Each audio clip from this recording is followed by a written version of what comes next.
Each decision we make sketches a distinct outline on the canvas of our lives, some born from fleeting impulses, others shaped with clear intention. But certain choices echo far beyond the moment, leaving waves that carry through the years. She chased the beat of her restless heart, and I honored the quiet of mine. Her journey rushed toward a spark of excitement. Mine led to calm rebirth, and the strength to let go of what no longer fed my spirit. I remember the exact second she brought up his name. Her eyes lit up, not with guilt, but with restless fire, like she glimpsed something untamed and intoxicating. "I need change," she said, her voice light but unwavering.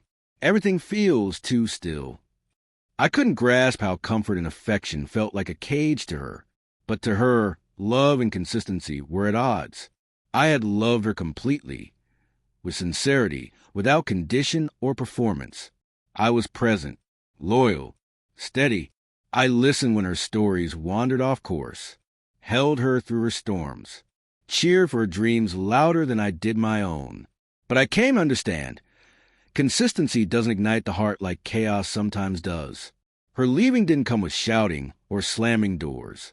It was gradual, like dust creeping in unnoticed, until one day she vanished, swept into his world. He was unpredictable, magnetic in his recklessness, the kind of man who mistook instability for depth. I knew his type right away. He was a bonfire that scorched fast. I was the ember that glowed long after. She wanted the flames. I didn't stop her. There were no desperate pleas, no dramatic goodbyes. I let her go. The silence after she left was brutal, a hush that thundered through every corner of my life. The spaces she once filled rang with emptiness. Every melody hinted at her laughter. Every familiar place turned into a shrine of what used to be. Still, I stayed silent. I knew that if love had to be chased, it had already vanished. Time trudged forward. Days blurred into months. Then a year went by. In that quiet, I found parts of me I'd neglected. I began running, not from sorrow, but toward purpose. I reclaimed dreams I'd shelved for her, rekindled friendships, realigned my ambitions.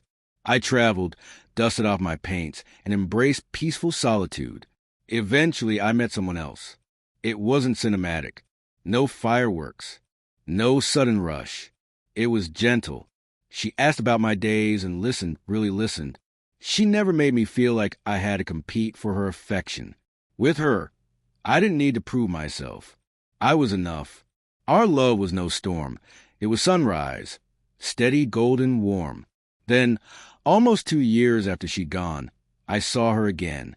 I was at a bookstore, balancing novels and coffee, when a familiar, hesitant voice said, "Hi." It was her. Not much had changed outwardly, but something in her eyes had dimmed, like the flicker had dulled under the weight of something unseen. I gave a polite nod, a simple hello. She asked if we could talk. We ended up in the little cafe we once planned our future in. The irony was bittersweet. She fidgeted. Her hands trembled around the cup. Then came the words, "I made a mistake." Her voice was small, uncertain. She unraveled the aftermath. How the thrill she chased became exhaustion. How his spontaneity was chaos, not passion. His anger unpredictable. His love inconsistent. "I miss what we had," she confessed. "You were my peace. And I left because I didn't understand the beauty in quiet love. Once that might have broken me, might have pulled me back into her gravity. But not this time. While she chased storms, I'd built shelter. I'd healed in places I didn't know were wounded. And I had let her go. "I'm sorry," she said again, tears welling. "Do you think we could try again?"